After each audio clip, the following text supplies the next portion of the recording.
What's going on, everyone? Welcome to another exciting episode of FORNEVERNEWS! the only news source that provides anything and everything anime and manga related, and we don't bore you. We get into it. Let's do it. I must go, must leave this house. I must go, the time is now.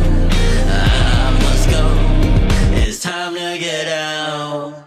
Okay, people, before we get started, quickly hit that subscribe button and that bell to get notified. We drop new episodes of FORNEVER News every Saturday, 12 p.m. EST, and throughout the week, we re-upload those segments for your viewing pleasure. I don't want to waste your time. Let's get into the episode, baby. Okay, and before we get into the nitty-gritty, I wanted to start off with talking about it is officially past the 1-year anniversary of FORNEVER News, the channel. While technically FORNEVER News started over on the main channel, ForneverWorld, a couple years back in 2021, Christmas Eve is when I created this channel, and then we took until about like June to really bring the whole show over here as like an exclusive. So yeah, technically we still need until about June until it's really been the year per se, but we opened up the channel in Christmas Eve of 2021, and I just wanted to say thank you to each and every person that subscribed, whether you came over from the main channel or you're a new person to my content. I appreciate it. I put my heart, soul, and best efforts into providing you guys the content over here, and for 2023 we're gonna keep on elevating and doing big things. Not only, of course, you're gonna be getting the Saturday show and the re-uploads throughout the week, I'm gonna be bringing more exclusive news content, interviews with content creators, musicians, all sorts of stuff. So we're gonna be doing massive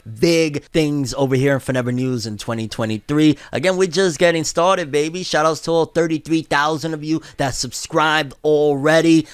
Let's take it to 100k, 200k, a million, all of that stuff within the next years to come. But yeah, just wanted to say thank you. I appreciate it. This was a scary move to make back in June to really put the show over here full force, and we're going strong. But first story on the docket, first order of business, shall I say, we got a massive story about the end of a big manga. Yes, people, a major staple that's been around for quite a few years now is coming to an end. And if you're like me, you're like, well, that's not a shocker. It feels like every manga is ending lately. Like, it's not a joke. It's not something that I'm just kind of, no, a lot of manga have ended over the last few years, and a lot of manga are no longer going as long as they used to. Like, dog, manga back in the days, if you had a hit, they made sure, stretch that shit to the moon and back. You know what I'm saying? You got a hit, keep it going. Nowadays, it's like, yo, we got a hit and we could get more of a bang for our buck if we keep it as short as possible. So make the short hits. And apparently that seems to be the case, because Hiro Mashima has another manga that has entered its final arc. Eden Zero by Hiro Mashima is entering its final arc in Weekly Shonen magazine, starting in issue 6.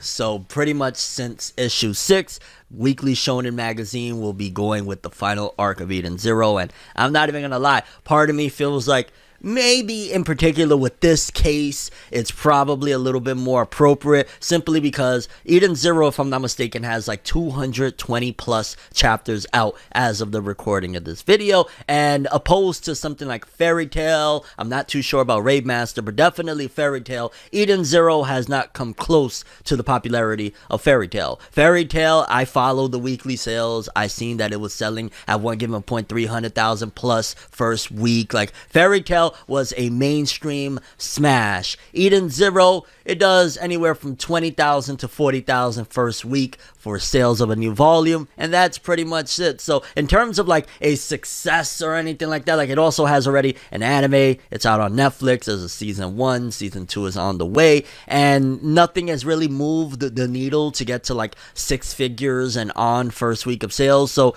probably for especially a veteran manga author like Hiro Mashima is not, some newbie that like, 20, 30, 40,000 first week is amazing. Like, this is a legend that has had already multiple successful hits and does a lot of other things. Probably is like, alright, dog, we 200 plus chapters. Fairy Tail 200 plus chapters was moving the needle. We was doing crazy sales. Eden Zero, it's great from what I hear. In fact, I hear that it makes Fairy Tail look like Winnie the Pooh in terms of storytelling and writing, because it seems that Hiro Mashima really pulled pulled the trigger and did a lot of crazy stuff with Eden Zero, especially from what I'm hearing after season 1. So yeah, it's a shame that it feels like this is supposedly Hiro Mashima, one of his best works with Eden Zero, but it's still coming to an end. It's in its final arc. Again, final arc could be whatever the author wants it to be, or shall I say whatever the publication allows the author for it to be, because if the publication is like, yo dog, run free, go have a blast, and Eden Zero could go for, you know, another 5 years. I realistically think we're heading into 2023 and we're heading into the final arc. I'm gonna say no more than 2025, and from the sounds of it that Hiro Mashima is already working on another manga,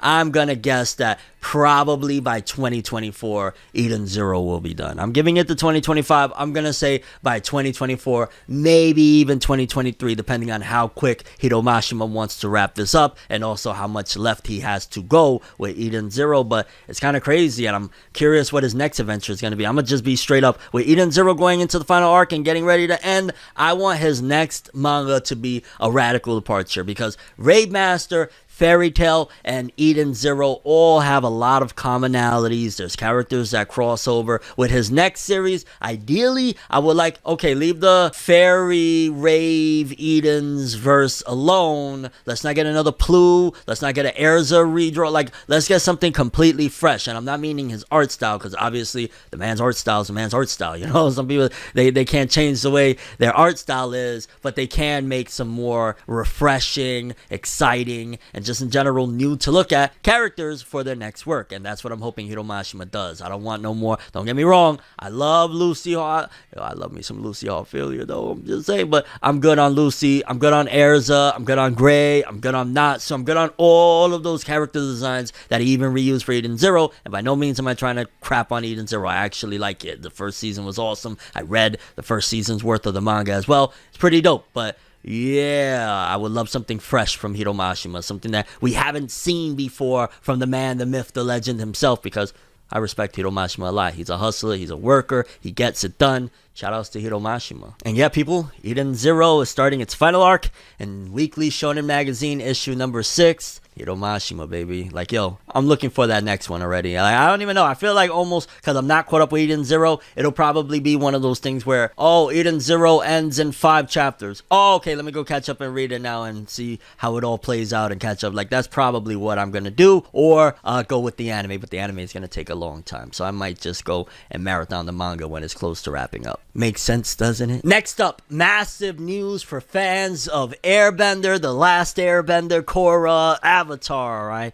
hate to say Avatar because some people still to this day will get confused and say, you talking about the big blue dudes? Like, no, not the Way of Water that's tearing up the box office and apparently made $1 billion in a couple of weeks. Not that one. I'm referring to The Last Airbender from Nickelodeon. I'm sure a lot of people are already aware of that. But anyway, not only we already know that, okay, there's 3 films coming out. One of them is going to take place after the original Avatar. One of them is going to take place with Korra, I believe. And one of them was Zuko, I want to say. Like, there's 3 films that have been in production for a bit now. Likewise, they're also doing that live action Avatar with Netflix that the original creators walked away from. I'm not sure what happened with that project, but there was also that one. And now something more is coming, which is like, we've had a lot of announcements over the last couple of years about this Avatar thing is going on, that Avatar thing, there's a new movie coming, there's been a lot of stuff, and they announced more that a new Avatar series is coming. That's right, people. A new Airbender is going to be happening. That is going to take place, if I'm not mistaken, canonically after Korra. Pretty much it'll be,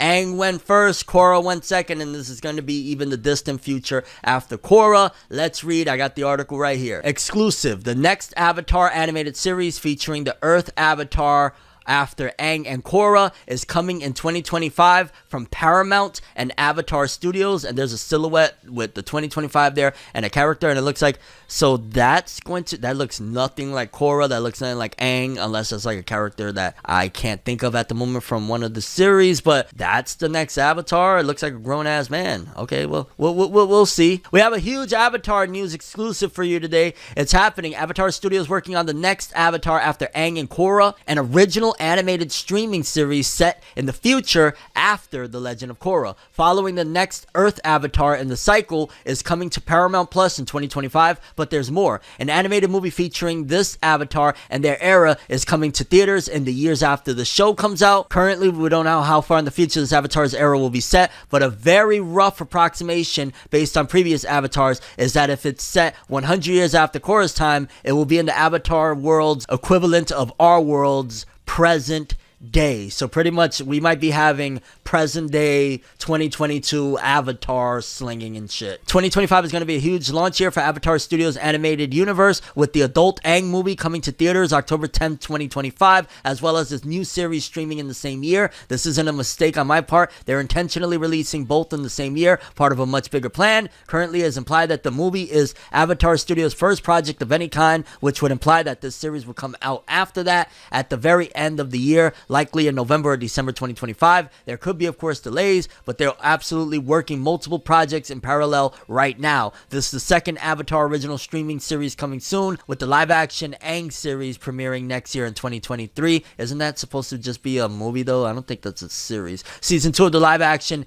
ATLA can be estimated for 2 years later in 2025 as well, joining the adult animated movie and the next Earth Avatar animated series to form the biggest year of Avatar ever. So again, yeah, a lot of Avatar coming. They got the films, they got this new series taking place after Korra. I'm interested to see how that is handled, because just keeping it real, a lot of people wasn't really feeling Korra like that. Korra had a lot of quote-unquote backlash, I guess you could say, with it. So I'm curious to see how this new Earth avatar is going to be handled. Are people going to take to him? Are they going to like him more than Aang? Like, how is that going to go down? I'm excited either way. It's something fresh, new. I think Korra started in like 2012, so it's been 10 plus years since Korra's debut. Yeah, that'd be dope. 2025, let's go. I'm looking forward to that. I'm looking forward to anything Avatar at this point. It feels like it's a little bit dry now. After Korra, we just kept getting announcements and disappointments, and yeah, I'm looking forward to more Avatar animated. Next up, very sad times indeed for Studio Pierrot, fans of anything that's ever come out of Studio Pierrot, because the founder of Studio Pierrot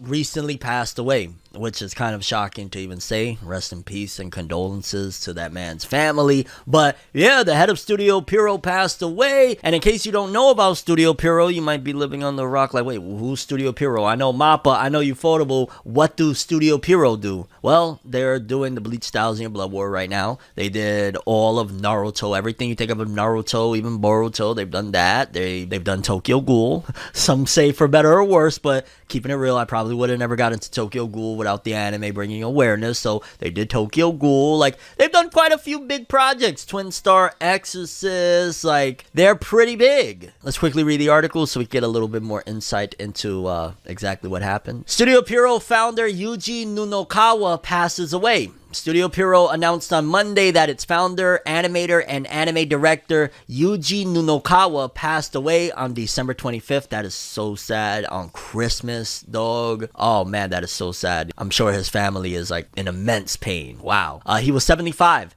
His close family will hold a service followed by a memorial service by the studio. Nunokawa was born in Sakata City in Yamagata Prefecture. After graduating from the Nihon Design School in 1967, he worked as an animator and a technical director on many works at Mushi Production, Studio Jack, and Tatsunoko Production. He served as episode director on such anime series as The Funny Judo Champion, Kashan, and Time Bolkon. Nunokawa founded Studio Pierrot in 1979, and he served as its chair and chief advisor just before his passing. Early on, the studio worked on series such as Magical Angel Creamy Mommy, Magical Fairy Persia, Saber Rider and the Star Sheriffs, Osomatsu-kun, and Kimagure Orange Road. Eventually, the studio became notable for its adaptations of weekly Shonen Jump manga. Yes, that's what got us all here, including Yu Yu Hakusho. Yo, this man was one of the people responsible for making Yu Yu Hakusho's anime, dog, for funding. God damn, man. Wow, bro. A legend. Bleach, Naruto, Beelzebub, Black Clover. I forgot Black Clover was Pierrot too. Oh my god. This man was an absolute legend for helping to bring these things through. Japan's Agency for Cultural Affairs gave its Commissioner for Cultural Affairs awards to him in 2019. Dog, we just lost a legend. Like, I'm not even being funny. I'm not even trying to, like, we lost a legend, dog. Like, a lot of what's behind me right now happened because this man decided to found Studio Pierrot that eventually adapted the Naruto's, Bleach's, Black Clover's, Beelzebub's. Like, oh, yo, there's so much Pierrot inspired stuff. Naruto right here, Black Clover right here, dog. Like, there's a lot of Pierrot shit behind me. Bleach somewhere around here. Like, wow. Again, rest in peace to that man. It probably is going to change a lot of things, just keeping it real, because I've said this before and I'll say it again. When it comes to essentially a new person taking over, right? Because if he's the founder and he was in charge of a lot of shit, a new person is ideally going to take over, whether it be a family member, whether it be he hired an apprentice to, you know, take on the position at some given point. Like, whatever it is, somebody else is going to come and fill that role that Nunokawa originally was occupying. How's that gonna work? Is it gonna change things? Has somebody already been filling in Nunokawa's position? Maybe Nunokawa again knew things was about to happen and he was slowly but surely putting somebody in that position. So there's gonna be a lot of questions moving forward, like, does this affect, or how does this affect the Bleach Thousand and Blood War anime with course 2 to 4? How does this affect the Boruto anime moving forward? How does this affect the final production on Black Clover's movie before March? Like, there's so many questions. Do we go in an entirely different direction? Maybe Studio Pierrot's like, oh, well, Nunokawa really liked doing that battle stuff. It brought in the money. We're going in a different direction, though, dog. Like, we're going to be, I don't know, Peach Girl readaptation, Studio Pierrot, let's go. So it's definitely going to be something to keep an eye on with the future of Studio Pierrot. If you start seeing things going a little wonky or something different that you just never seen with Studio Pierrot before, chances are it's because of Nunokawa no longer calling shots there as being a founder, a director, an animator. Like, he's filled a lot of positions. And again, thank you for everything you brought to us, Nunokawa, with Studio Pierrot.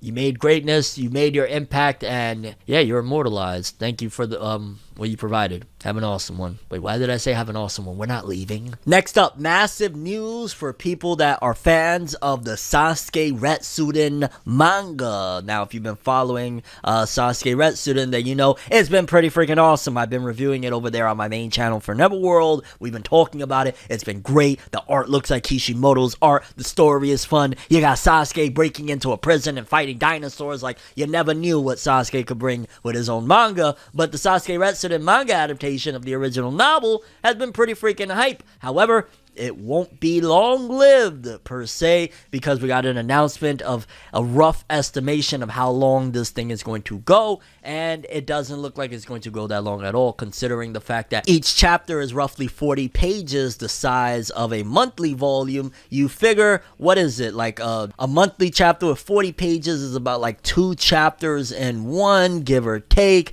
So you figure it'll probably be about 4 chapters a volume, I'm guessing. So you figure 8 chapters, 8 to 12 chapters, I'm guessing Sasuke Retsuden is going to be. And as it stands right now, I think there's about like 5 released, 4 or 5. So we're a little over halfway through with Sasuke Retsuden's manga. Let's read exactly what it says. Naruto Sasuke story, the Uchiha and the Heavenly Stardust manga adaptation is scheduled to be completed in 2 to 3 volumes according to its listing. First volume will be released on February 3rd, 2023. So by February, I have no doubt in my mind this thing will be over, because it's also bi-weekly. So somewhere in January before this volume comes out, we will probably be done with the Sasuke Retsuden manga. And it sucks because it's short and it's more of the Naruto that a lot of people wanted to see, in terms of like, yo, we got Sasuke and Sakura working together to try and find the cure to heal an illness that once affected the Sage of Six Paths and is now killing Naruto. So really awesome stuff. Sad that it's going to be short-lived, but based on the success and the fact that the Sasuke Retsuden manga at one point had had like 1 million readers in the first couple of chapters and it was like #2 most read manga on Manga Plus. That's a massive, huge deal. That means people want more. I'm expecting more of something from that, whether it be more novel adaptations to manga or, again, looking back, like, oh, they like that Sasuke Naruto stuff, right? Like, we could sell them that. Like, imagine if Boruto was Sasuke Retsuden in terms of, like, imagine Boruto was more along the lines of Dragon Ball Super, with Naruto and Sasuke still dealing with struggles, and it went that way. I feel like we would have a whole different conversation right now about the state of the franchise Naruto. Like, people would be going crazy if Naruto was still Naruto and not Boruto. But I digress. Either way, Sasuke Retsuden will be 2 to 3 volumes long. First volume comes out in Japan on February. Probably will be done by then as well, with the bi-weekly releases anyway. And since we're in the ballpark of talking about Sasuke Retsuden, you may have caught it. If you didn't, definitely hit that subscribe button and that bell to get notified. We drop new episodes of FORNEVER News every Saturday, 12 p.m. EST.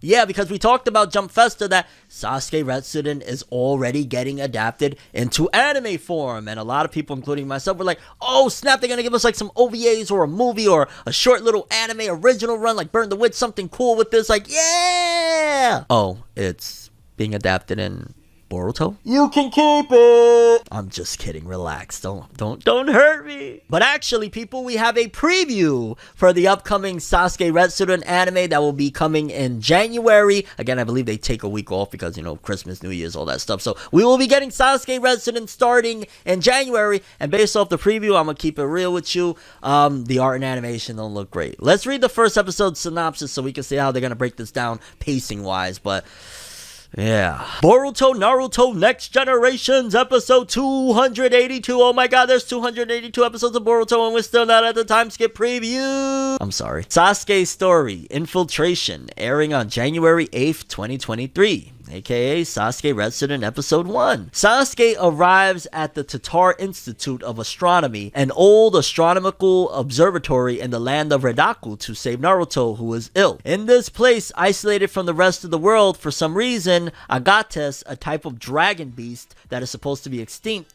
roam around, and the prisoners are forced to do hard labor with this dragon beast as a watchdog. So it's not a dinosaur, it's a dragon in the anime. The prisoners were forced to work hard. Sasuke, who had infiltrated the institute as one of the prisoners, was trying to find a clue to a cure based on an ancient record that the Rikudo Senin, aka Haguro Motsutsuki, the founder of the Ninshu Shinobu sect, who had once suffered from the same disease as Naruto, had cured himself in this place. He was trying to find a clue to cure that disease. And again, that's episode 1, and I think the following episode, and it sounds like they're doing a botched adaptation to scream, read the manga! Seriously, I feel like Boruto Naruto Next Generations once again is bullying. It's a bully, and it has no respect for the Naruto IP as a whole. It's like, oh, you did that little spin-off Sasuke manga? Oh wow, there's no Boruto in it at all. You really went brave. It's ours now, motherfucker. Give me back Sasuke Retsuden with a real anime adaptation. This shit about to be dog shit. Seriously, folks, what are they doing? Even the adaptation itself sounds rushed, considering the fact that these are 40-plus page chapters, and it seems like they're aiming to adapt this thing in like 2 episodes. They're cutting it. It's not even Sasuke Retsuden. It's a dragon, not a dinosaur. They're probably going to somehow, some way incorporate Boruto taking a dump on the roof of the prison. This is horrible. I'm not looking forward to this. I'm still going to check it out because I haven't watched Boruto in a while now, to be honest with you. But yeah, I don't know. Sounds like they're botching. It sounds like they're like, hey, code arc afterwards. So just put up with, you know, this terrible adaptation of something you were hype about, and we'll give you the goods later, which is not the greatest trade in the world. But hey, at least we got Sasuke Retsuden and then code, right? This shit about to be boo-boo. Ah! And in that case, I say, read the manga then. Okay, people, next up, it sounds like Toei Animation have been smoking that good. Because with this next article, more so I should say Shueisha in general, they were talking about Dragon Ball Superhero, and apparently one of the questions that they asked themselves is, did Dragon Ball Superhero change the history of Japanese animation? Basically, they're trying to hype it like if Dragon Ball Superhero just ushered in the 3D CG era, which it did. Like, honestly, they're talking as if it's the reality, but people probably won't want to accept it because most people are looking at it like, oh, it was a dumb Dragon Ball movie that was in theaters. Like, people that are not Dragon Ball fans, like, dumb Dragon Ball movie in theaters. They don't realize that Dragon Ball, ever since it blew up back in the day, you know, biggest thing, inspired all these other series, Naruto, all of them. Like, Dragon Ball pretty much has been the measuring stick. And I'm going to show you an example right now because you're probably thinking like, huh? Well, for starters, Toonami, it was Dragon Ball that made it blow up back in the day. It was a measuring stick. They didn't know it at the time. They was just trying some shit, but Dragon Ball Z blew it up. Probably like, okay, whatever, that's no big deal. It was just, that's what happened. Then, anime movies were not really a thing. Nobody was watching really anime movies in theaters. Occasionally, they would put like classics out in select theaters, but there was no anime, big films, theatrical releases, or none of that. Boom! Toei Animation come with Dragon Ball Battle of Gods, the first Dragon Ball movie in many years, back in, was it 2012, 2013, somewhere around there,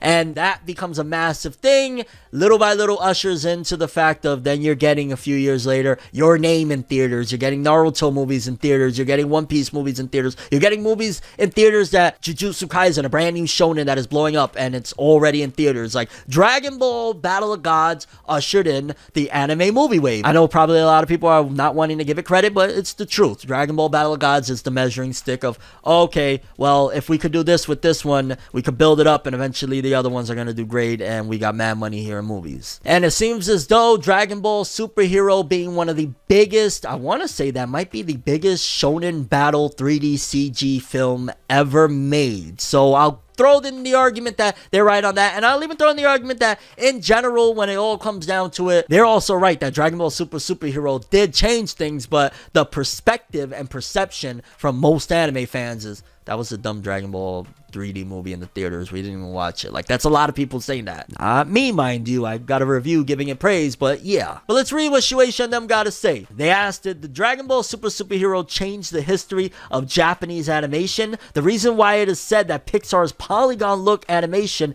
is starting to see its limits, because Dragon Ball Superhero's here. Yeah. They said the biggest benefit that digitization has brought to animation production, it is shooting and the introduction of 3D. We asked Mr. Morihiro Hayashida of Toei Animation about the current state of the introduction of 3D into anime. So Shueisha was asking somebody from Toei, will Dragon Ball Superheroes change anime? From what we heard so far, it seems that Dragon Ball Super will cost a lot more than a completely hand-drawn production. Is it possible to use it to create a series or a new movie? Yo, they baiting straight into it. What we made this time is exactly assets equal assets. And since there are many things that can be used as they are in the future, it should be possible to reduce production costs. Essentially, me telling you right now, this is confirmation, whether it be the web anime or the TV anime's return, you are getting a Dragon Ball 3D anime. This right here literally said, what we made this time is exactly assets equal assets. And there's many things that can be used in the future. It should be possible to reduce production costs. So we might either get another movie of 3D CG. Again, they created assets. We might get another movie. We might get the web anime, or we might get the new anime. I'm going to say, best case scenario, the web anime is where they put these assets to good use. The web anime will be something where, you know, take it or leave it. You can enjoy it. You can jump into it. Whatever it is, you can just ignore it. Let's get the TV anime to continue on, the 2D like the been doing, and the movies, let's break away from 3D and web anime. There you go. I'm really hoping that's the case anyway. Can the 3D model of the character you created be used as a figure? It's partly because we didn't make it in time this time, but I think it's possible in the future. It takes a long time to make a mold for a figure, so if you can use the model data to handle it, I think you can get a big advantage. By the way, all of the materials used in making Dragon Ball Superhero related products are based on model data rather than hand-drawn drawings. Is there an increase in the number of 3D staff within Toei Animation? Over the last 10 years, the number of staff has increased tremendously, and it has become one of the largest in Japan. There are people who originally made games, and recently there are people who have just graduated from vocational school. In the world of 3D, there are super players who say only that person can make this, and there is a scramble for them, not only in Japan, but also with studios all over the world. It seems that the demand for 3D and its creators will increase further in the future. Toei Animation is one of the longest established 2D animation companies, but you still feel that 3D has great potential. I think it's an area with a lot of potential. This time it took quite a bit of time and money, but as the performance of computers and software improves, the things that can be done will expand, the speed will increase, and the cost will decrease. So I have high hopes for that as well. I thought that whether or not we could continue to create many cell look works using 3D would depend on how Dragon Ball Super Superheroes would be judged, but it has received quite good reviews all over the world. Dragon Ball has earned the highest points in the history of major movie rating sites in each country. From this result, I feel that Dragon Ball Superhero has become an epoch, making work that has the potential to be a major turning point in anime. So basically, Toei and Shueisha are talking back and forth about Dragon Ball changing anime, being historic, and once again just confirming, if you didn't like 3D CG in your Dragon Ball, you better get used to it. It was a massive hit. They're taking in all the feedback. They're running with it. Like, they probably don't even care that Dragon Ball Superhero wasn't that successful in Japan opposed to like Broly, because they're like, well, we lost sales in Japan, but we made up for it and then some worldwide. Let's go with the bigger number. But I'm very curious what you guys think. First of all, I want to ask the big question, because it's definitely seeming like we haven't seen the last of 3D Dragon Ball. Where do you want that 3D to be put into? Where do they put this to good use? Do they do it with another movie? Are you down for another 3D movie? Do they do it with another TV anime, the web anime? Like, where do we go with it? Again, I say web anime. Like, it makes the most sense. Something that is skippable. If you like it, you like it. You don't, you don't. Reuse the assets. Do whatever you want. When you bring that into the TV anime, you're literally wiping out the experience that fans have loved and enjoyed of Dragon Ball Super and just in general the Dragon Ball anime that has been 2D since its inception. Please keep it for the web anime, but I don't know. It sounds like they put a lot of money into this, so it might be another movie and web anime thing, or dare I say it, the TV anime. Please, God, no. Like, I don't even hate Dragon Ball Superheroes 3D, but I love 2D. Please. Okay, so next up, this story had me a little bit worried and skeptical about the future of Studio Pierrot, who houses Boruto, Black Clover, Tokyo Ghoul, whenever they want to bunch that up. Like, but in case you missed the story, with the head of Studio Pierrot, the founder, passing away, it's kind of made me a little bit skeptical about the future of Studio Pierrot. We just talked about that in a previous segment. Now, it seems as though Studio Pierrot is, yeah. Because Studio Pierrot is looking for new animators. They're seeking new talent, which is great. I mean, we've heard for a while now that Studio Pierrot has been hiring people online to get things done. Like, they've had a lot of things to go through, but at the very least with Bleach, Thousand Blood, where they made sure to put in the works. But there's something in this ad of them looking for animators, because I believe they also posted this on Twitter. Yeah, it's a tweet. That says something very scary for the future of Studio Pierrot. And you're like, well, what might that be, dog? What could be worse than Boruto Filler Bonanza messing up Tokyo Ghoul and making you wait 10 years? Well, they got it right with Bleach at least. But, well, let's read, and you could tell me which point of this little thingy-majig, this little cutout, so to speak, this ad for animators is the problematic aspect. Ready? You tell me. Pay attention. Stay cognizant with me for this one. We have started hiring new graduates who are expected to graduate in March 2023. Recruitment positions are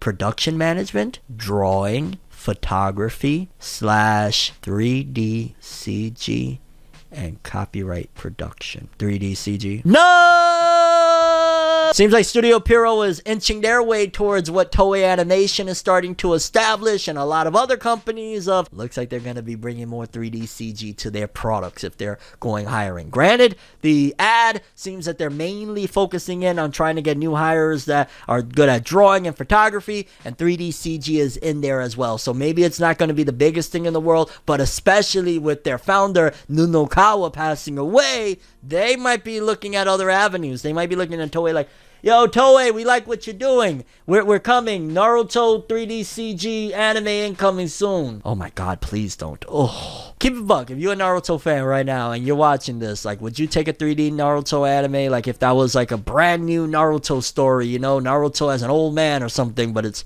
3D CG. Would you take it or leave it? But either way, it looks like Studio Pierrot is getting more people on board. I'd imagine with the success of Bleach, 1000 Blood War, they've made enough of a buck to probably finance, of course, big production for the remainder of Bleach, but also maybe some new anime, and that's why they're getting more staff in. It's like, yo, we got some bucks now, we just need the talent. Either way, I'm going to keep my eyes peeled for the future of Studio Pierrot, because 3D CG. They put out an ad for 3D. Oh my god. The 3D CG era is here. And even though there's some okay cases, I'm always going to prefer 2D. And Pierrot, keeping my eyes on you, dog. You do a Tokyo Ghoul reboot 3D CG and I'm liable to go and strangle someone. Not really, but you know what I mean. Okay, next up we got a pretty interesting interview with the creator of Sakamoto Days. Sakamoto Days, it's a manga in Shonen Jump, pretty successful, fairly new. It's about what, I want to say 50 to 100 chapters in at this particular point, somewhere around that ballpark. But they got an interview with one of the people behind Sakamoto Days.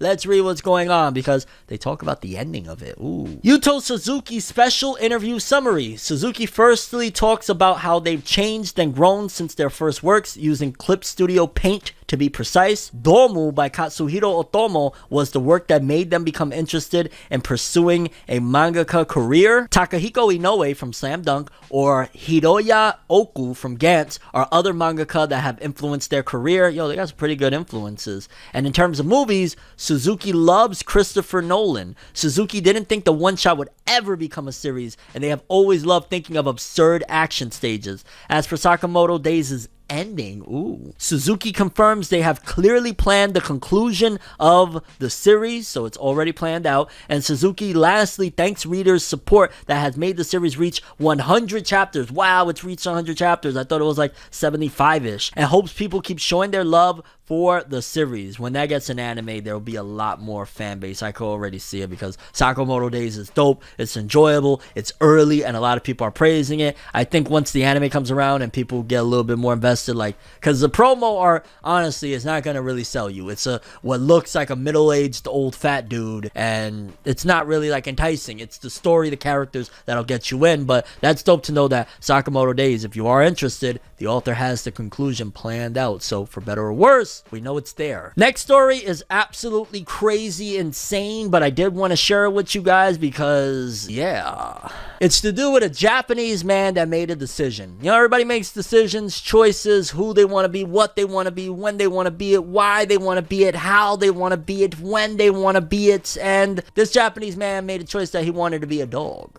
Japanese man has regrets after paying $14,871.99 to become a dog. Toko paid Zeppe, a company formed in 1984 that specializes in making robots and animatronics, 2 million yen, $14,871.99 to customize a Koli suit for him to wear. Since childhood, I have had this unspecific fantasy of becoming an animal. I wonder whether it was a desire for transformation, Toko explained. The internet sensation still has some trepidation about his unusual hobby, citing his concerns about embarrassing his friends and family. In a recent interview with Mirror, Toko shared his concerns about the matter. I rarely tell my friends because I am afraid they will think I am weird. My friends and family seem very surprised to learn I became an animal. You're not an animal, dog. You're a person with a very overpriced costume bugging the fuck out. Yes, they're gonna look at you a certain way. No, you're not a dog. Stop the fucking bullshit. Like, fam, you bought a dog costume like you were born as a humanoid. Like, I'm all for supporting people being who they want to be and what they want to be, except when it's like, yo, dog, you're a human and you're trying to leave the humanoid, you know what I'm saying, to go to be a fucking animal, bro. Like, that's when I'm like, ugh. Now watch 10 years from later, I'm gonna get canceled for saying that this shit is absurd, but it's absurd. I mean, granted, when I first read the article, I was like, wait a minute, where are we going with this? Like, did this dude get a surgery like to be on his hind legs or some shit like that? Thankfully, it's just that he paid for this really expensive costume and it's not that. But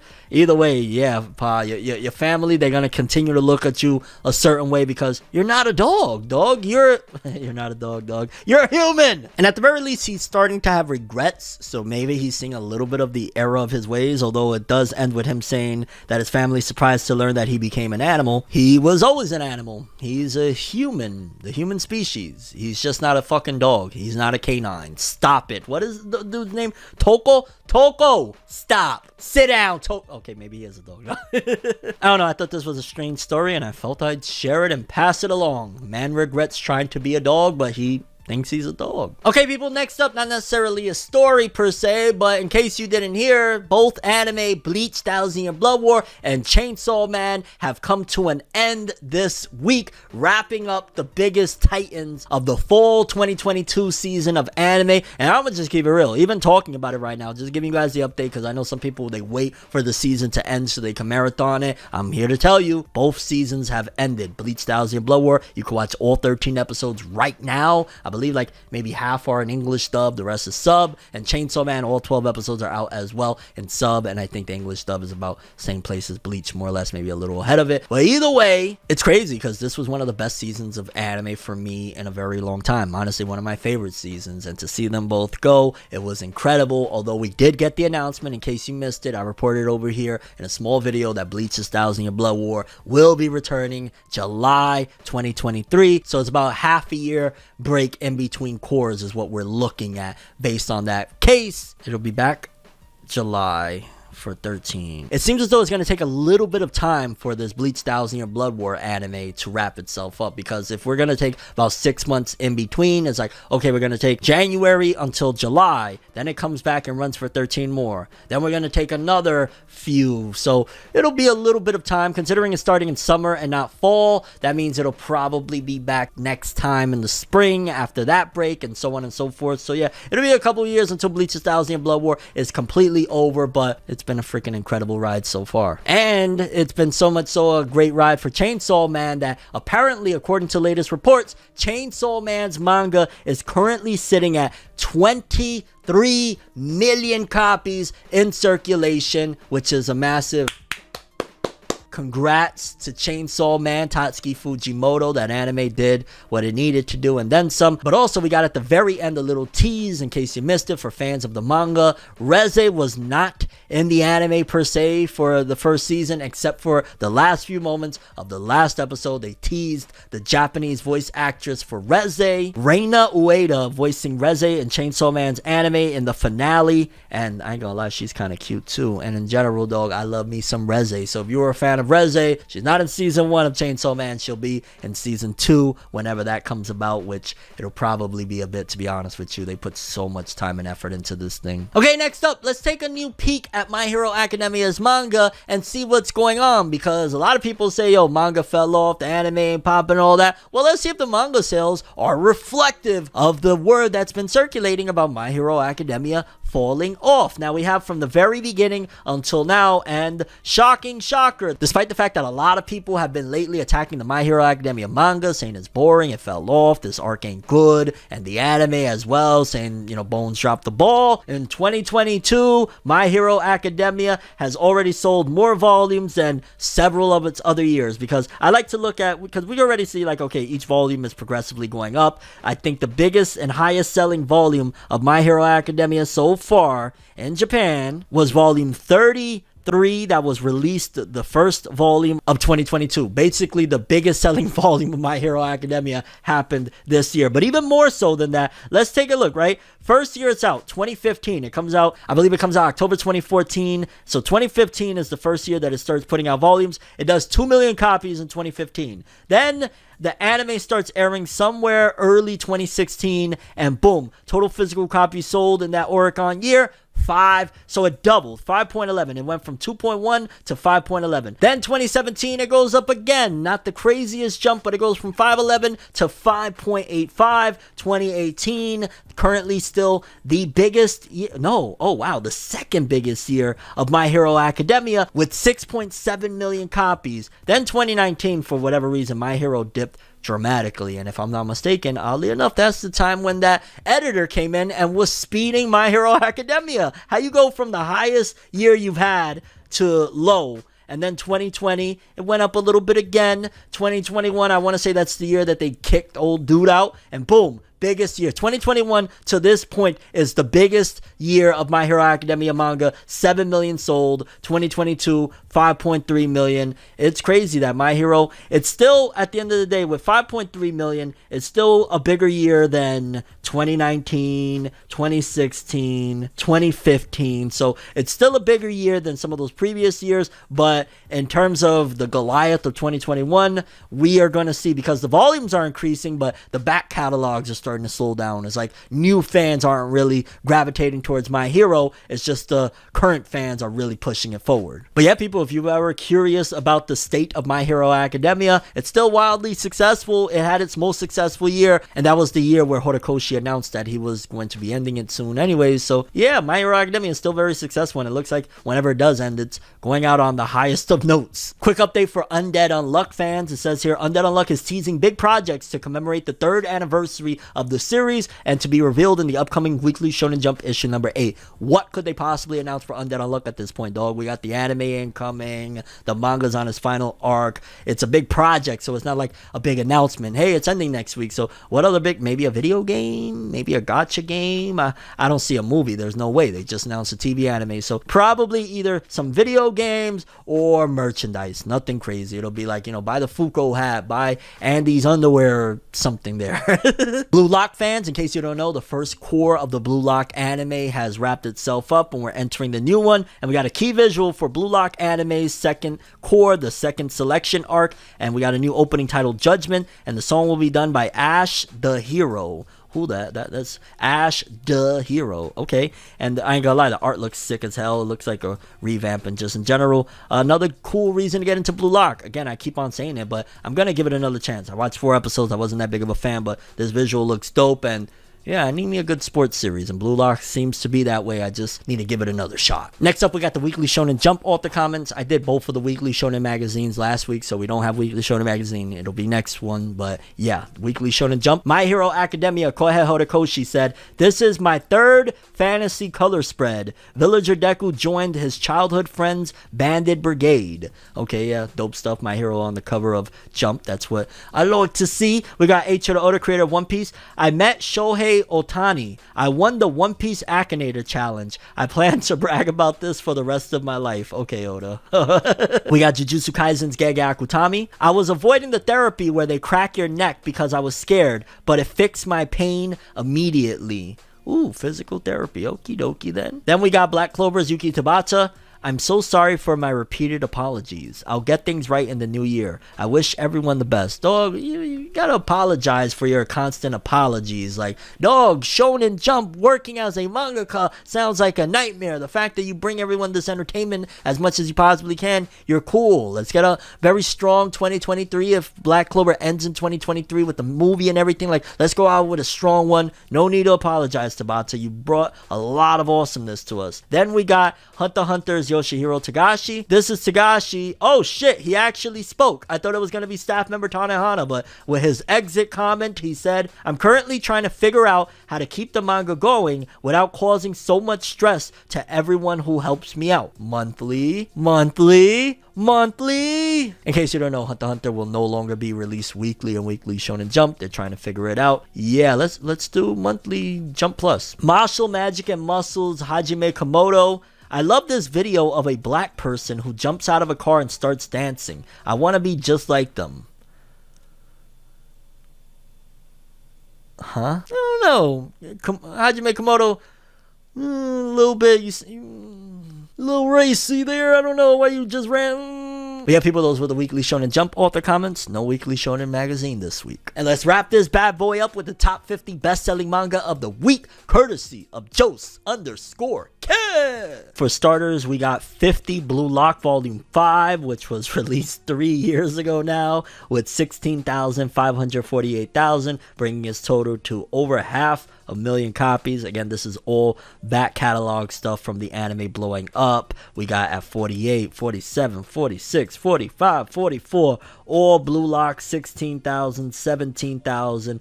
A lot of people running out and getting that Blue Lock, baby. I don't blame them. The anime's popping right now. 40 through 31, we got 38, 37, 36, all Chainsaw Man volumes, all selling about 20 to 21,000 a piece. With the anime ending, I'm curious what sales are going to look like within the next few weeks, but we'll see. We got the latest One Piece volume still going strong at number 35, 21,000 this week, bringing it to 1.7. I'd definitely like to see that One Piece volume hit 2 mil before it leaves the top 50. At 34, we got Osama ranking, aka ranking of kings, with 21,000, bringing his total to almost 30,000 in 7 days. Not the greatest per se. I wish the anime would have did more for it too. It seems like the anime didn't have as much impact on manga sales.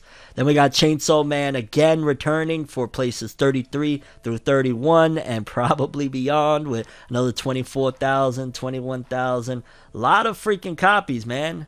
I think that was an error. I think Chainsaw Man Volume 4 sold 21.5, and then, yeah, so on and so forth. Then we got places 30 through 21. Again, a whole bunch of more Chainsaw Man. Volumes 30, 29, 28, 27, 26, all selling 22, 21,000 a piece as well. We got Spy Family's latest volume, Volume 10, 22,000. 1.4. Places 20 through 11. Chainsaw Man's latest volume still going strong, 25,000 this week, bringing his total to 658,000. It has to be closing in on surpassing My Hero's latest volume. I'm just saying. Tokyo Revengers volume 30, 27,000 this week, bringing his total to 684,000.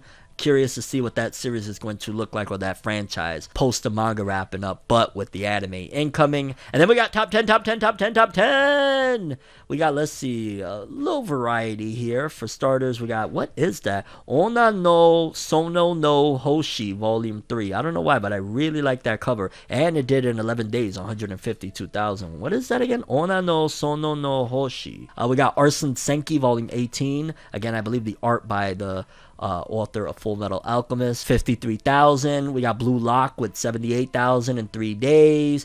Then, wow, the first Slam Dunk resource in 4 days, 130,000. Slam Dunk, you can say whatever you want about it. You can say the 3D CG in the movie looks a little doo-doo bread, but Slam Dunk's manga, my gosh, it sells. And it's probably because the fan base is massive. I've heard that Slam Dunk put basketball on the map for Japan and shit like that. So 130,000 for something called the resource. We don't even know what that is. That's crazy. And then, of course, number one, yet again, 142,000 copies this week, over 1 million in 17 days. Jujutsu Kaisen Volume 21, still the pillar and anchor of Jump with the highest sales. What an eventful top 50 to say the least. But that's all I have for this one. I'm ForneverWorld, and as always, people, have an awesome day. And remember the golden rule: anime and manga for life. Bye. Have an awesome day. Peace in, and you guys just watched another episode of FORNEVER News.